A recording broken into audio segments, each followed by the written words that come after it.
After being burned to death by the crown prince's beloved, I was reborn. Reborn to the night before my wedding, my half-sister suddenly changed her ways, insisting on swapping husbands with me. She was determined to marry the crown prince. She said, "Sister, you enjoyed all the glory and wealth in our past life. This time, just let me have my way." Looking into her teary eyes, I reluctantly agreed. I only hoped she wouldn't regret this choice in the future. After being burned to death by Zhao Yanan, I reincarnated on the eve of my wedding. The chancellor's mansion was adorned with lanterns and fireworks blazed brilliantly. Lin Yunji, who should have been in her own room, burst into mine with reddened eyes, clamoring to marry the crown prince. Her wailing alarmed our parents. Even my usually kind and gentle father lost his temper. Pointing angrily at Lin Yunji, he exclaimed, "Nonsense! Do you think you can just waltz into the crown prince's residence whenever you please? If his majesty discovers this, it's treason. Do you want the entire chancellor's household to be buried with you?" But Lin Yunji seemed possessed. Clutching father's leg, she wept like rain-soaked pear blossoms. "I truly adore His Highness the Crown Prince, father, mother. I beg you, let me marry him." Father watched her frenzy, his rage boiling over. Rebellious daughter. Rebellious daughter. Utterly lawless. Mother stepped forward, pleading with her, but Lin Yunji wouldn't listen to a word. "Father, mother, if you refuse my request today, I will smash my head against this pillar. I'd rather become a wandering ghost than marry Pei Yan." With that, she lunged toward the pillar, instantly forming a lump on her forehead. Seeing her resolute determination to die, her parents were both furious and frantic. Suddenly, she turned to me. Tears streamed down her face as she knelt before me, clutching my hand tightly. "Sister, in our past life, you enjoyed all the wealth and glory. This lifetime, just this once, please let me have my way. Please?" Her grip was so painful it brought tears to my own eyes. Through the pain and hurt, I managed to utter one word, "Yes." "Qing Yun." Mother hesitated, her gaze brimming with worry. "Mother, do not fret." I stepped forward, took her hand, and offered a smile. "The crown prince seeks only the daughter of the chancellor's household. As long as father can become the crown prince's ally, whether it's me or my sister, neither matters. The crown prince won't care." Mother nodded with a smile, yet tears welled in her eyes. Father stood nearby, offering me a bitter smile. Lin Yunji was born to a concubine but raised from childhood by the main wife. She was quick-witted and lively, beloved by everyone in the household. I adored her too. Mother treated us equally, whatever I had, she had as well. In my memories, father and mother often joked she was a red hair in her past life. When she nimbly climbed a tree to pluck 2 bright red persimmons for me, mother would wait below with a bamboo stick specially prepared for her. Later, she'd get excited again, leaning close to whisper mysteriously in my ear, "Sister, would you like some bird eggs? I'll go get them for you."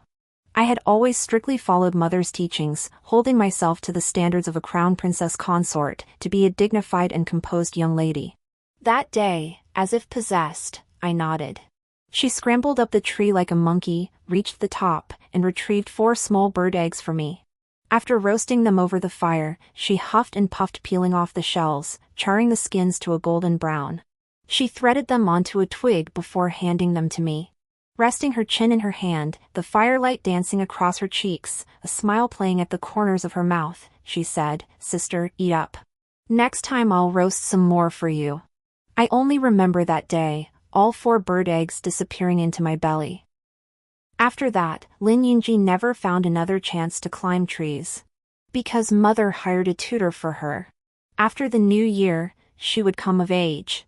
Father had chosen a fine husband for her. The only son of General Nan, Pei Yan.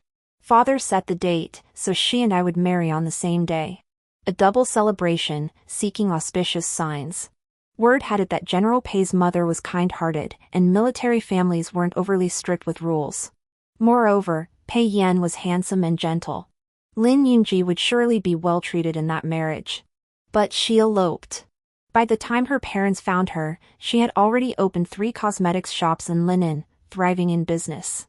Ultimately, her marriage to Pei Yan came to nothing. The auspicious hour had arrived.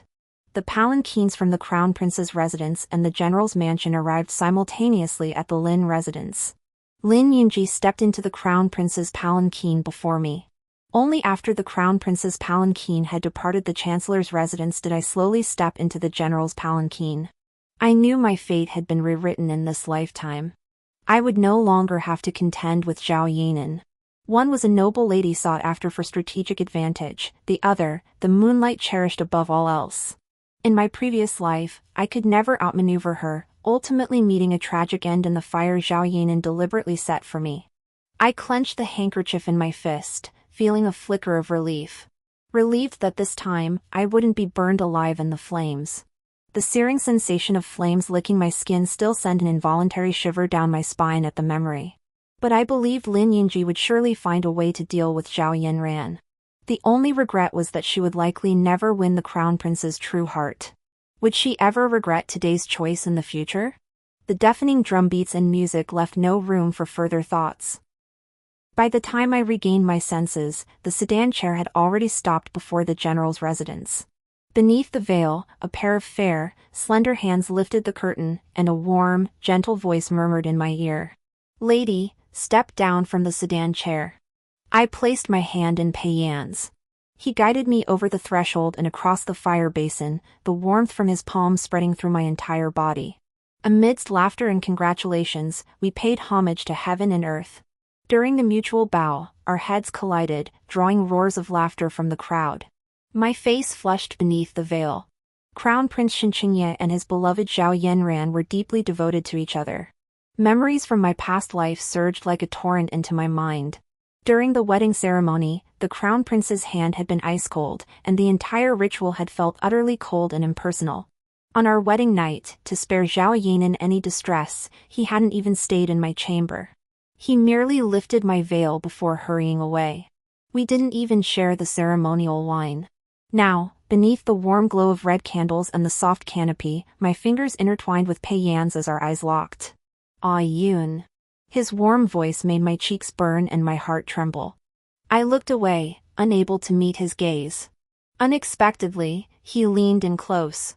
The gentle scent of pine filled my nostrils. His hand tightened around my waist as his voice took on a seductive edge. "Yun, from this day forward, I am your husband." With that, he pulled me down onto the ornate bed. The next day, as the new bride, I was to present tea to my in-laws. The distance from the west garden to the east hall was short, yet each step felt painfully slow. Pei Yan sensed my unease, clasping my hand tightly and reassuring me, "Fear not. Your parents are kind-hearted. Besides, this is your home. There's no need to be stiff." His words brought me a little comfort, yet my heart still trembled with uncontrollable anxiety. Scenes from the past flashed through my mind.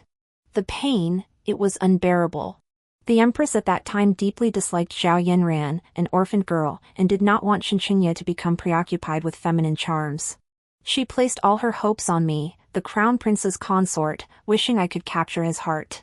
Yet she ultimately underestimated Shinqingye's affection for Zhao Yanran. On our wedding night, I failed to keep Shinqingye by my side. In consort Zhao's eyes, I became a useless failure. So much so that the next day, during the tea ceremony, she deliberately tormented me. I knelt in the grand hall, holding the scalding teacup for half an hour, until the tea turned cold before she finally released me. Because of this, a large burn blister formed on the web of my hand, eventually leaving a faint scar. Later, this scar became Zhao Yanran's reason to mock me. In a daze, I presented tea to my in-laws. They were easy to get along with, just as Pei Yan had said. My mother-in-law handed me the household management authority, then slipped the bracelet from her wrist onto mine, her eyes sparkling with amusement. "You're a good child. I entrust the household management to you with peace of mind. Having married into the Pei family, you are now its mistress. From now on, this household is yours to govern. Preside over its affairs, manage its domestic affairs, don't hold yourself back. Do whatever you wish." My hand brushed the bracelet, still warm to the touch, and a wave of bitterness washed over me. Simultaneously, confusion gathered like dark clouds in my heart. Pei Yan was so considerate, and his mother seemed easy to get along with. Why would Lin Yunji rather elope than marry Pei Yan? Did she truly love the crown prince that much? The more I thought about it, the more it felt off. I simply couldn't believe she'd be so utterly devoted to the crown prince. The hidden truth, it seemed, could only be uncovered by meeting Lin Yunji herself. I sent Xiao Tao to deliver a calling card to the crown prince's residence. By evening, when Xiao Tao returned, her face was clouded with worry. When I asked why, she shook her head and told me Lin Yunji didn't wish to see me. I was startled. I vaguely recalled that on the wedding night of my previous life, Lin Yunji had clung to my room, grabbing my arm and shaking me. I want to stay with sister forever. Since sister is marrying into the crown prince's residence, I'll be her bridal attendant. I simply couldn't believe that Lin Yunji, who had grown up with me since childhood, snatching even half a jujube from my hand, would refuse to see me because of Xinqingye. The midday sun beat down mercilessly. I waited under the scorching heat before the crown prince's residence, certain Lin Yunji would come out to see me. The vermilion gates remained tightly shut until sunset, when they slowly creaked open. My heart leapt with joy. It seemed Lin Yunji, though harboring resentment toward me, still cared for his elder sister. But when a figure in pale pink emerged, I realized it wasn't Lin Yunji at all. It was a maid from the crown prince's residence. She walked straight toward me and pressed a note into my hand. "Lady, the crown princess asked me to give this to you." Hope flared anew within me. Surely she was merely inconvenienced and had sent the maid to deliver this message. But when I unfolded the note, I felt my heart freeze, inch by inch. "Sister, I am now the crown princess. Do not delude yourself into thinking you can change anything. My previous deference within the mansion was mere pretense. Henceforth, our paths diverge." How could she be so heartless toward me? Unwilling to accept it, I read the note again, clutching it tightly in my trembling hands.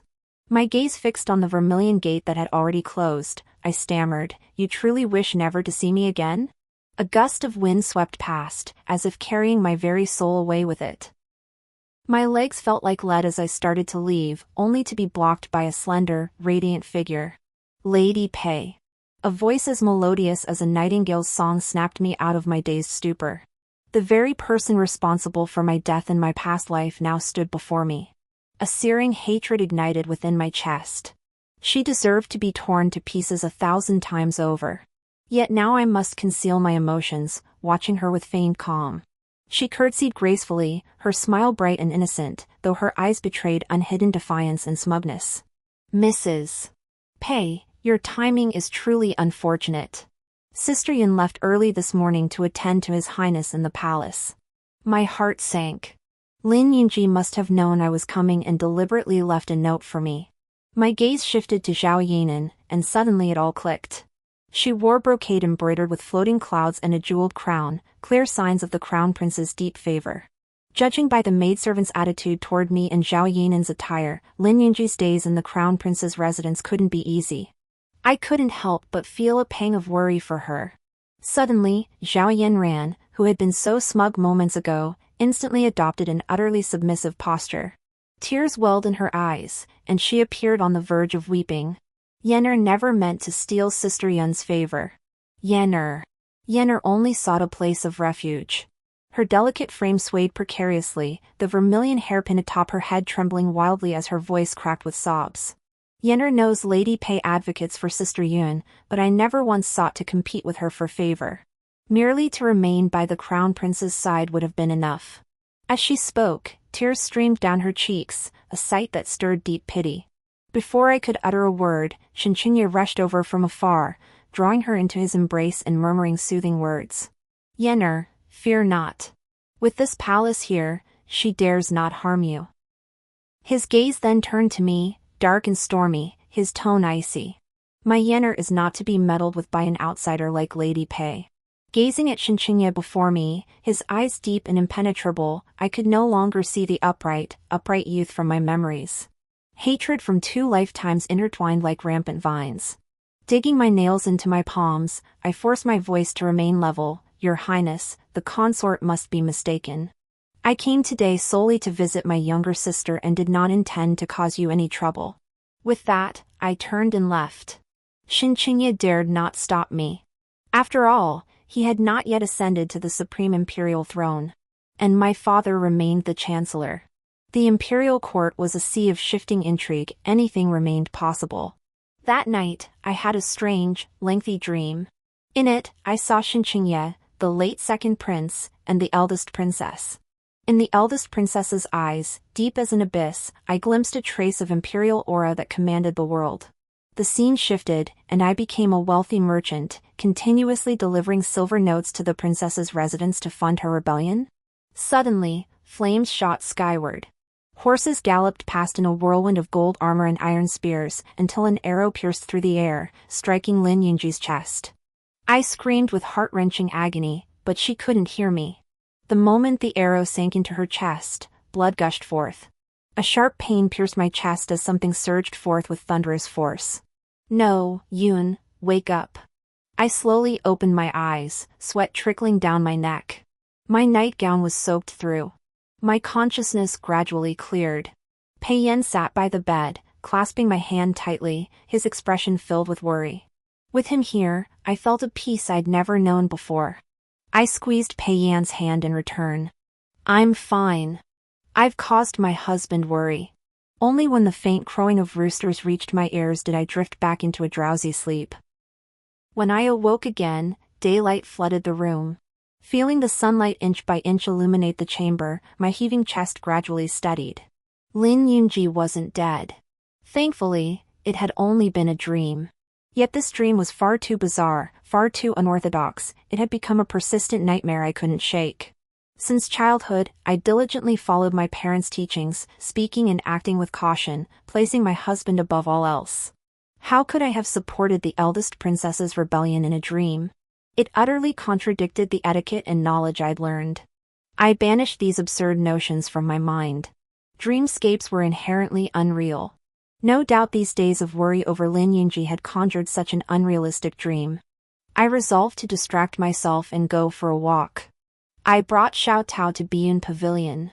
This newly opened tailor shop in the capital had been in business less than half a year, yet its reputation had already spread throughout the city. Its innovative designs and eclectic styles drew royal noblewomen flocking to shop there.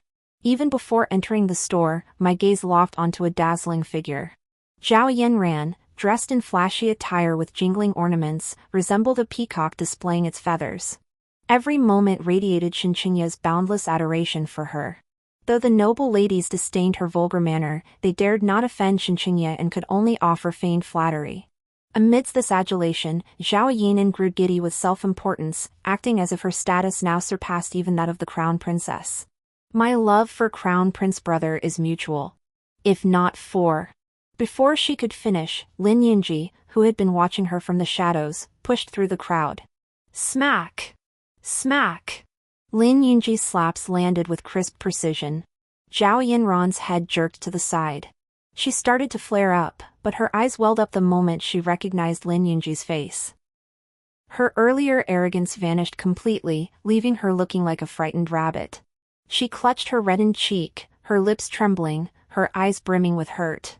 "Princess consort, why did you strike me without cause?" The noble ladies who had surrounded her instinctively stepped back several paces, each wearing an expression of eager anticipation. "The crown prince is of the highest nobility. How dare you, a lowly country woman, dare to involve yourself with him?" Lin Yunji's gaze turned icy, transforming into a blade of cold steel that pierced straight through Zhao Yanran's heart. Zhao Yanran turned deathly pale, trembling violently under Lin Yunji's overwhelming aura. With a wave of his hand, two maidservants instantly pinned Zhao Yanran to the ground. Under her horrified gaze, Lin Yunji ruthlessly tore the gold, silver, and jewels from her head. Zhao Yanran screamed in pain, yet couldn't break free. My blood boiled inside, and I couldn't help silently applauding Lin Yunji in my heart. Absolutely brilliant, truly worthy of being my sister. Today, Zhao Yanran had no crown prince to back her up. Even if wronged, she could only swallow her grievances. Under the crowd's scornful stares, she fled in shame and fury, her disheveled hair hanging loosely. This scene lifted my spirits immensely. Lin Yunji is my sister. Her humiliation of Zhao Yanran was, by extension, my humiliation of Zhao Yanran. It was the happiest moment of my 2 lifetimes. After dealing with Zhao Yinran, I saw Lin Yunji preparing to leave. How could I miss this chance? Pushing through the crowd, I blocked the path before her sedan chair. When Lin Yunji's gaze fell upon me, her brow furrowed almost imperceptibly. Before she could speak, I nervously blurted out, "If you're unhappy at the Crown Prince's residence, I'll ask father." Humph. She cut me off, her eyes amused. "Could it be you've come today to challenge me for the Crown Prince's position? You know perfectly well that's not what I meant." My defense nearly slipped out instinctively, heat rushing to my face as all my carefully prepared words caught in my throat. "So, sister, are you resentful that I took the Crown Princess position that rightfully belonged to you?" She raised an eyebrow in retort, her gaze laced with scorn. With that, she turned away without another word. My breath caught, as if plunged into an ice cellar. My hands, clenched tightly beneath my wide sleeves, trembled imperceptibly. How could she think of me this way? This wasn't the Lin Yunji I knew. I'd only wanted to ask why she ignored me. Why had we grown so distant? This thought stirred a wave of bitter resentment within me. "Ayun, let's go home." Snapping back to reality, I saw Pei Yan standing not far away. He walked toward me, his warm palm enveloping mine. My previously restless and lonely heart slowly found its anchor. Bathed in sunlight, he wore a deep blue brocade robe, a jade crown upon his head, and a sword at his waist. His figure appeared exceptionally tall and slender, like a graceful orchid or a jade tree, truly a sight to behold. I clasped his hand back, a strange emotion stirring within my chest. Softly, I murmured, "Let's go home." In the days that followed, Pei Yan sought out many rare and wonderful things to bring me joy. He even crafted kites and rabbit lanterns with his own hands. Reborn into this life, I lived an existence utterly different from my previous one. My relationship with Pei Yan grew as sweet as honey, and the painful memories of the past gradually faded into oblivion. Married life felt like a bird released from its cage, utterly free. I no longer had to carry myself with the dignity and restraint expected of a crown princess consort. Back in the crown prince's residence, even the deepest grievances had to be swallowed and hidden. Now, I've unleashed my long-suppressed nature. I laugh when I want to, and when I'm unhappy, Pei Yan brings me fun things and delicious treats to cheer me up. This happiness, so close at hand, feels like walking on clouds, every step is pure bliss. Yet, happiness is like morning dew on floating clouds, fleeting and ephemeral. Pei Yan's return to the capital was never without purpose. The emperor, mindful of the Anan general's house's generations of loyalty and its 3 generations of sole heirs, had specially decreed that Pei Yan return to the capital to marry and bear children. But urgent reports arrived from the frontier. The Xiongnu had invaded the south, advancing like a tidal wave, already capturing 3 cities. Pei Yan must return. 3 months felt so short, as if it were merely a dream. Before I could savor its sweetness, the dream had already faded. Yet 3 months also felt so long, long enough for me to forget that Pei Yan was not just my husband, but the general of Anan commanding 100,000 troops, who had conquered Langjiaxu at the age of 17. On the eve of his departure, I wrapped myself in sheer gauze, climbing up his neck, my breath warm and fragrant. "Husband, let me bear you a child." His warm palm brushed my waist as his breath grew ragged. I watched the hazy struggle in his eyes. In the end, he released me, his gaze clear as a mirror. "This journey is perilous. I must penetrate deep into Hun territory. I may not return." Before he could finish, I pressed my fingertip to his lips. I didn't want to hear prophecies. 1,000 words condensed into a few simple ones. "Live well. I'll wait for your return." The next day, I saw him off. "Very well, Ayun. Wait for me. Your husband will bring you an imperial decree." Before the city gates, Pei Yan kissed my temple and pressed a sandalwood box into my hands. "I will guard Xingzhou, and I will guard you." With that, he leapt onto his horse and galloped away, dust billowing behind him. Only rolling yellow sand remained, and his figure fading into the horizon. While Pei Yan fought on the battlefield, I had to do something for him. I resolved to go to Qingshan Temple to worship the Buddha, quietly copying the Lotus Sutra to pray for Pei Yan's safety. Yet, unbeknownst to me, danger was slowly closing in. The moment I stepped through the gates of Green Mountain Temple, peril enveloped me completely. In this life, Zhao Yanran and I had no grudge or enmity, yet she still sought to destroy me.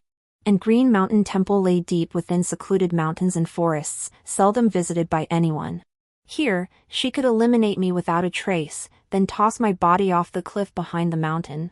In the end, perhaps not even my bones would remain. By the time my father, the Chancellor, found me, the matter would be settled. The Emperor now had only the Crown Prince as his sole heir. He certainly wouldn't depose the Crown Prince over someone like me. This seemed like a death trap.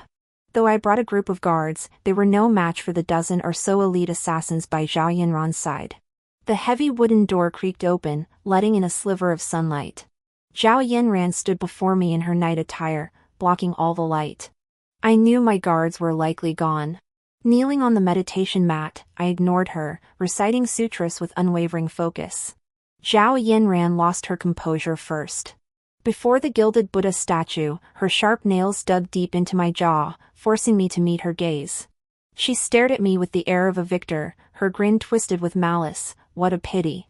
This lifetime, you'll die by my hand once more. I watched her calmly, saying nothing. Zhao Yanran mistook my composure for confusion, believing I hadn't been reborn. To shatter my resolve, she continued speaking to herself. Do you know how you died last time? Last time, I burned you alive. You suffered terribly before you died. With that, she released her grip and burst into maniacal laughter, as if she truly held the final victory. Mid-laugh, something suddenly struck her. Her face twisted in an instant, erupting with overwhelming hatred. That bastard Lin Yunji. In my past life, he kidnapped me for you, severed my tendons, and abandoned me in the deepest mountains. I died in agony. She ground her teeth so hard they creaked, oblivious to her nails digging into her flesh. This time, not only will you die, but I'll have her torn to pieces. Once you two are dead, the Crown Princess's position is mine. Ha ha ha ha. So she had died so horribly in her previous life. That fool Zhao Yanran wasn't even worth a single strand of Lin Yunji's hair. Even if death awaited me here today, my heart held not a shred of fear, only a faint tinge of pleasure. I couldn't wait to see what tortures Lin Yunji would inflict on Zhao Yanran after she killed me. The thought made me burst into laughter. Zhao Yanran furiously tried to silence me, but terror slowly crept into her eyes. Lin Yunji stood silhouetted against the light at the doorway, his whip dripping dark crimson blood with each tick-tock.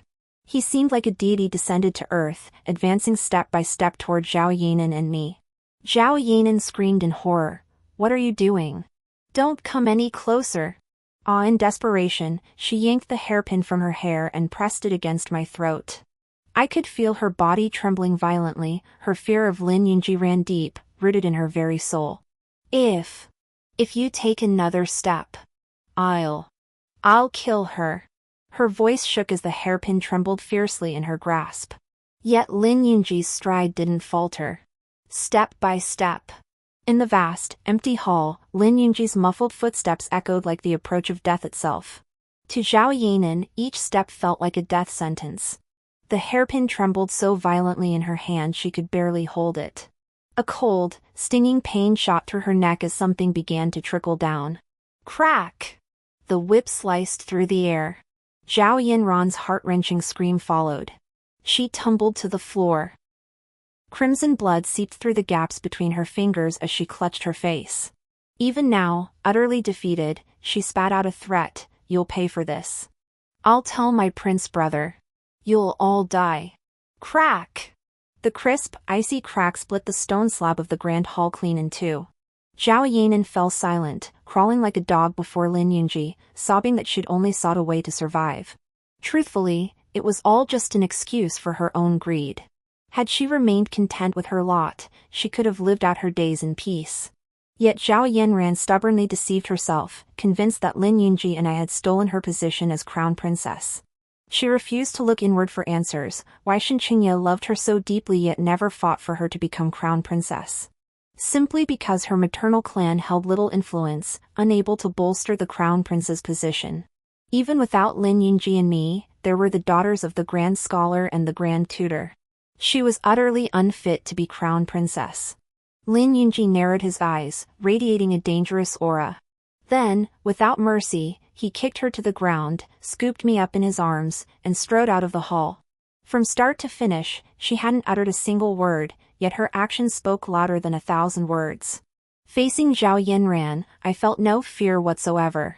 Now, burying my head in Lin Yunji's embrace, the terror and grievance of facing death surged forth all at once. I smeared my tears and snot all over her, as compensation for her neglect these past days. By the time we returned to the Chancellor's residence, night had fallen. Father and Mother were overjoyed to see Lin Yunji and me home, ordering a feast of sumptuous dishes. After the meal, Mother fussed over us, asking if we'd suffered any wrongs. Father, ever taciturn, listened quietly, nodding occasionally in agreement. Only when night deepened and the crescent moon hung high in the sky did Mother reluctantly let us retire. Lin Yunji and I lay on the same bed, neither of us speaking first. The once chatterbox Lin Yunji, who used to chirp like a little bird, had changed. So much so that I almost didn't recognize her. In the end, it was I who broke the eerie silence. "Why aren't you talking to me? Did I do something wrong to upset you? Sister, do you believe in rebirth?" Lin Yunji blurted out unexpectedly. I wasn't surprised she believed in rebirth. I told her honestly, I've been reborn too. She suddenly turned to face me, her eyes sparkling. "Then will you believe me, sister?" "I believe you." I looked into her eyes and said it firmly. "Sister, this life isn't just about revenge. I have something even more important to accomplish. Will you support me?" Lin Yunji watched me with eyes full of both hope and trepidation. "I will always be your support. Whatever you choose to do, I will always stand by you." Though I braced myself for the worst, learning she planned to overthrow the regime alongside the eldest princess proved my preparations woefully inadequate. She never ceased to astonish me. My upbringing and scholarly teachings had always centered on the husband as the moral compass. Her ideas felt utterly subversive, too radical for me to accept immediately. Still, after a night of reflection, I accepted the reality, though I resolved to conceal it from my parents. The current emperor is already at death's door, with little time left. Once the crown prince ascends the throne, Zhao Yinan will soar to power. Who knows how she'll torment me and Lin Yunji? She might even target the chancellor's household. After much deliberation, the eldest princess seemed the more reliable option. Since Xinzhou had no precedent for a female emperor, let the eldest princess set that precedent. Only now did I truly grasp the meaning of Lin Yunji's parting words on that note: "Those who follow different paths cannot work together." She feared my stubbornness would prevent me from accepting her rebellion. But foolish Lin Yunji, my heart has always leaned toward her side. Whatever she does, I support her. Even if I don't understand, I trust Lin Yunji has her reasons. Now that Lin Yunji and the princess are in the same boat, it makes perfect sense that in my dream, I delivered stacks of banknotes to the princess's residence. Stepping out of the chancellor's residence, Lin Yunji's demeanor toward me reverted to its former coldness. 5 months remained before the emperor's passing. Lin Yunji grew increasingly occupied, recruiting troops for the princess and gathering extraordinary talents. One night, she even found time to send me a message by carrier pigeon. In her letter, she warned me not to indulge in love, for Pei Yan was no suitable partner. I trusted Lin Yunji, and I trusted Pei Yan. So, after reading it, I burned the letter to ashes. Ever since Zhao Yinan had her face flogged by Lin Yunji's whip at Qingshan Temple, she had quieted down. Back then, when she made those threats at the temple about having Xinqinya punish us, it was merely an attempt to intimidate us. She may be foolish, but she isn't that foolish. Had Xinqinya known she nearly cost him his most crucial asset, the position of chancellor, for the sake of the crown princess title at Qingshan Temple, he wouldn't have spared her. Xinqinya's love for her was genuine. She could be the cherry on top, but if she ever threatened his imperial throne, she'd likely meet a gruesome end. On this point, Zhao Yinan possessed a measure of self-awareness. Thus, the crown prince remained unaware that Lin Yunji and I had long been secretly in contact. While Lin Yunji tirelessly worked for the grand princess's cause, I certainly couldn't remain idle. In secret, I exchanged many of my hidden shops for banknotes, delivering stack after stack to the grand princess's residence. Disguised as a merchant, I also purchased vast quantities of grain and fodder. That day, Lin Yunji, disguised, led me into a tea house. In a private room, I met the legendary unconquerable general, the princess. Her sword-like brows and starry eyes radiated a brilliant, commanding presence. Every gesture carried an air of supreme authority, exactly as I'd envisioned her in my dreams. I couldn't help but swallow hard. Truth be told, the princess was far more suited to rule the empire with supreme authority than Shinchinya. Yet her gender imposed too many constraints in this world. When the emperor first ascended the throne, the frontiers were in turmoil. With no trusted advisors by his side, the princess volunteered to quell the unrest at the borders, ultimately expanding the territory of Xingzhou. Yet ultimately, her brilliant achievements struck fear into the emperor. He reaped what she sowed, stripping her of her military authority and confining the soaring falcon to a confined space. Now, the time has come for the princess to reclaim what rightfully belongs to her. With this goal in sight, each day feels profoundly fulfilling. She rallied her former troops and stationed forces deep within remote mountain ranges. Meanwhile, Lin Yunji and I excelled in managing supplies and logistics. After 2 lifetimes of preparation, the princess and Lin Yunji's plan was virtually foolproof. Amidst the bustling activity, winter had deepened. I seemed to have forgotten Pei Yan entirely. When Pei Yan returned to the capital to report, snow blanketed the land in a continuous expanse. I went to the city gate to greet him. His eyes held little joy at our reunion after so long, instead, they carried unease. I soon learned the reason. Pei Yan shifted slightly to the side, and without warning, a woman emerged from behind him, standing before me. Yun, this is Lu Zhao. She saved my life deep within enemy territory. Lu Zhao stepped forward gracefully, her smile warm as she said, I am the general's personal physician. While in camp, I often heard him speak of you, madam. I nodded, realizing I must be too exhausted from recent busyness. Since Miss Lu saved Pei Lang's life, she is naturally an honored guest of our general's residence. Yun offers our deepest gratitude on his behalf. Lu Zhao's smile faded, her brow furrowing slightly. She hadn't managed to break my guard this round, and her displeasure was evident. Pei Yan, standing nearby, naturally sensed the awkward atmosphere and quickly interjected, it's bitterly cold outside. Madam, take care not to catch a chill. Let's return to the mansion. As he spoke, he reached to take my hand, but I subtly avoided his grasp. Out of the corner of my eye, I saw Lu Zhao's gaze darken, tinged with what seemed like a hint of secret delight. That night, I opened the box Pei Yan had left me before his campaign. Inside lay a divorce decree. Should he not return, should I find a worthy man? Holding the decree, I went to Pei Yan's study. There he sat, organizing books at his desk. The candlelight illuminated his profile, still as radiant as the moon. Yet 4 months had passed, and everything had changed. Seeing me, a smile touched his brow. Ah Yun, you've come. Yes. I replied softly, placing the divorce papers on the desk. Do your earlier words still hold? Pei Yan's gaze held a sorrow I couldn't fathom. He didn't answer my question. Instead, he pulled open his robe, revealing the gruesome scar on his chest. Ah Yun, though Lu Zhao saved my life, please believe me, there truly is nothing between us. I brought her back only to have my parents adopt her as their foster daughter. Then I'll find her a good marriage, repaying her for saving my life. I shook my head with a smile, knowing Pei Yan was feigning ignorance.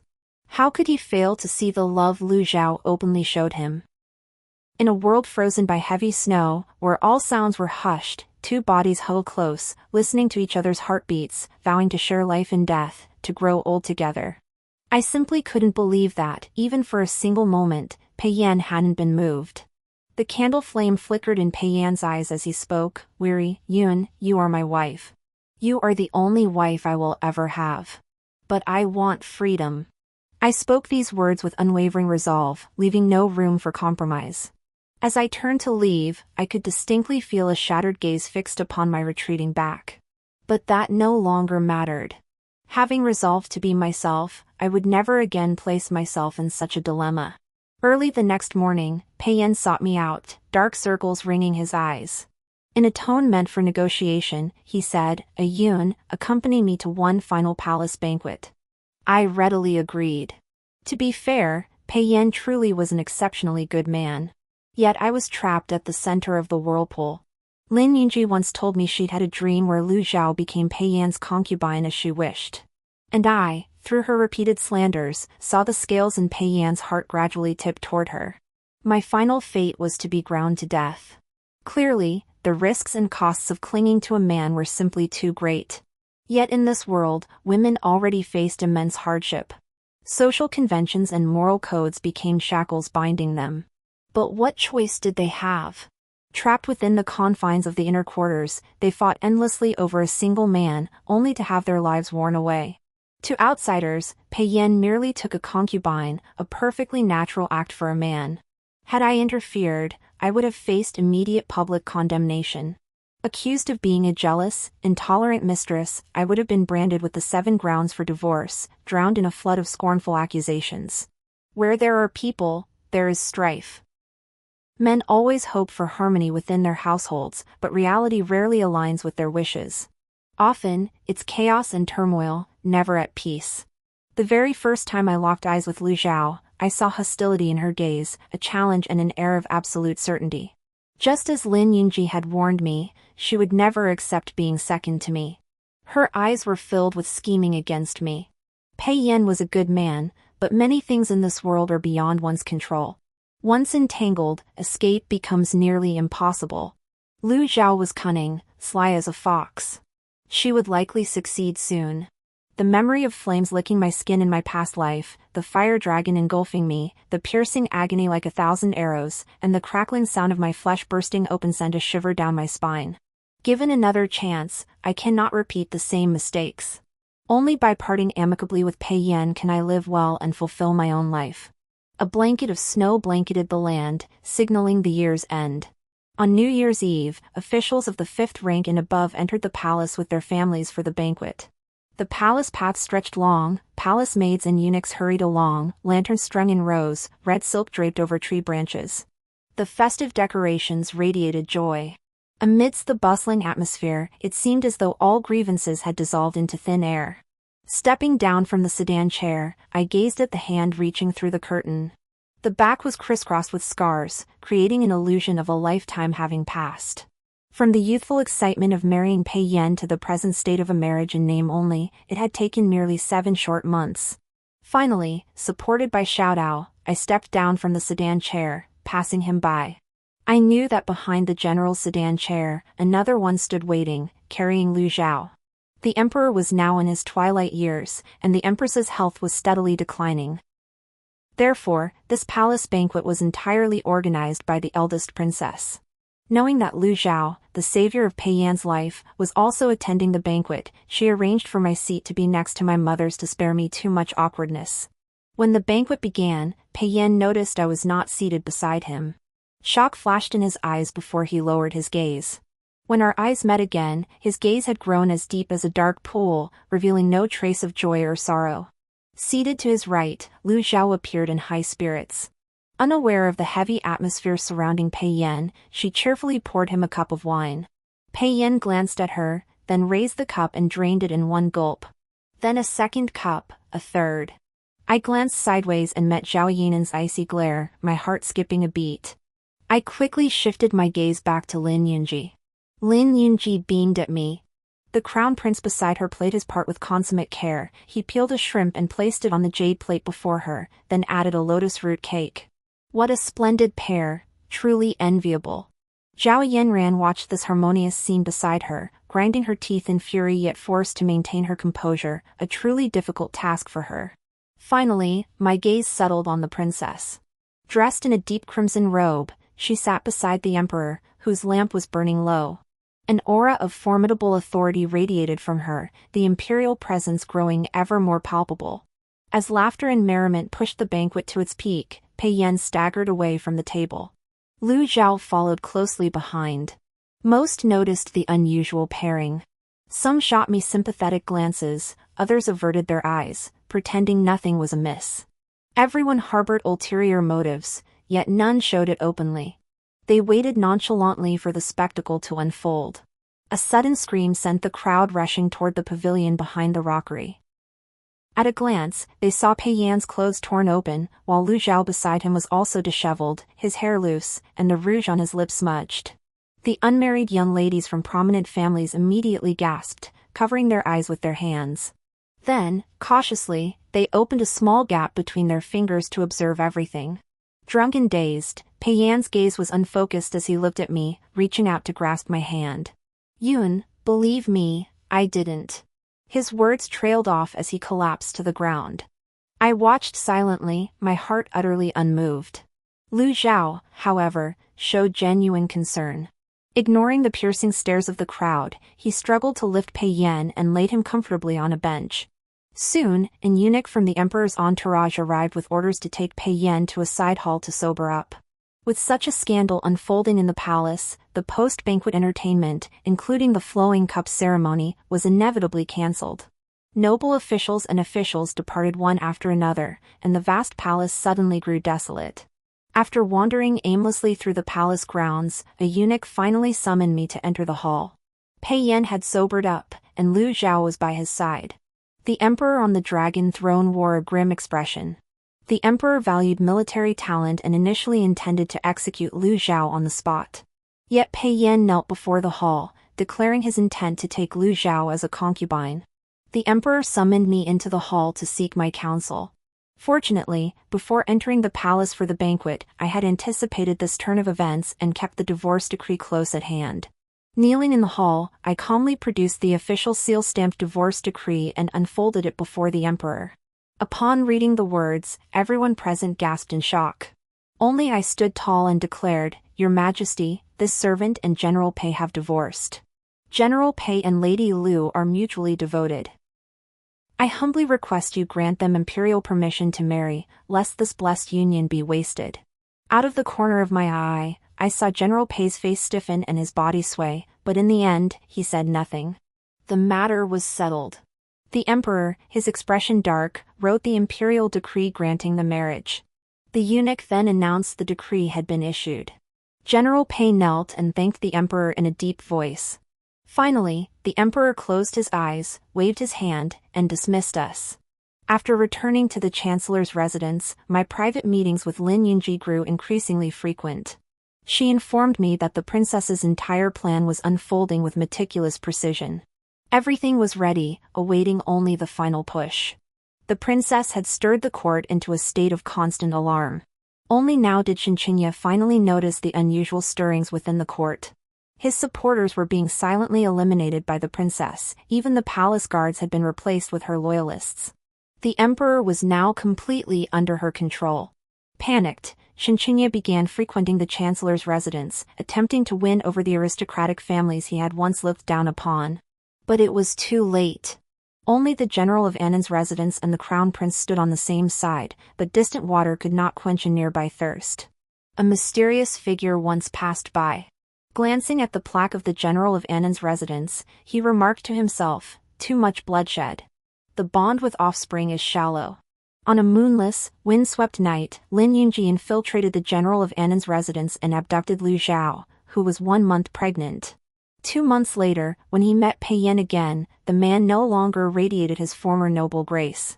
His eyes held only deathly stillness. "I pledge my allegiance to the princess." This calm declaration stirred 1,000 waves. In the 25th year of Pingzhao, the princess ascended the throne, becoming the first empress of Xingzhou. This shift in power was a war fought without gunpowder. During her reign, the empress devoted herself to governance. Women were permitted to study and enter public service. She established embroidery workshops to shelter homeless women, assigning seasoned palace matrons to teach them essential skills for survival, covering tea ceremony, musical instruments, calligraphy, painting, embroidery, and even medicine. Women were no longer confined to the inner quarters, and the codes and conventions once imposed upon them ceased to be shackles. Though this path was paved with blood and flesh, making it exceptionally arduous, it ultimately proved a sharp blade that pierced the darkness, leading from night into dawn. Later still, fewer and fewer female infants were recovered from the river, while more and more women entered the imperial court as officials. Gradually, a scene of peace and tranquility emerged, with the seas calm and the four seas at peace. 2 years later, when I met Zhao Yanran again, she had become the finest embroiderer at the brocade pavilion. Her gaze toward me held no trace of hostility, her entire demeanor radiated serenity and openness. I asked if she wished to see the crown prince, who was undergoing reform. She smiled and shook her head. Before, I had no choice. Now, I only wish to live my own life well. The following winter, I entered an apothecary shop suffering from typhoid fever. At a glance, I recognized Lu Zhao. Her eyes radiated the compassionate heart of a healer as she carefully took each patient's pulse and dispensed medicine. Over the years, her medical skills had spread far and wide. Among the common folk, she was known as a healer who could restore flesh to withered bones and bring the dying back to life. When she saw me, her gaze froze for a moment before her smile returned. "Miss Lin, are you feeling unwell?" The end.